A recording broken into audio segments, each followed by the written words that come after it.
I always enjoy reading it because I always discover something in the world of Fine Wine magazine which I didn't know before. It's such an impressive publication in that there's very few things in the journalistic side in the wine world that focus so much on every aspect of the wine business. Connoisseurship, production, farming, the farming aspect as separated from vinification and production, markets, and talking about how wine is brought to market, what things are considered, what things are important. Unfortunately, a magazine that I rarely have time to sort of finish cover to cover, which is probably a good thing. There's so much content there.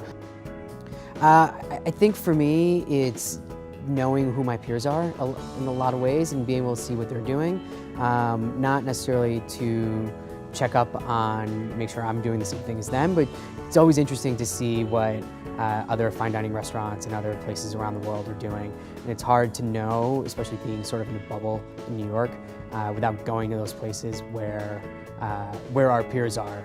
And this magazine certainly offers that. And you can always learn something. And I think this is great about this magazine, that no matter how knowledgeable you are, no matter in which position you are, no matter which job you have, you always can take something from this magazine and enhance your knowledge. That's fantastic. Yeah, there's an honesty about tastings and reportages in that magazine that I really appreciate. That sometimes can be lacking in other aspects of sort of wine publishing.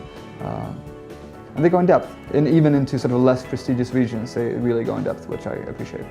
And really with such a precise eye towards the best in the wine world. And that doesn't necessarily exclusively mean the most expensive, but the most interesting, the things that are being done the best. So I always found it very impressive.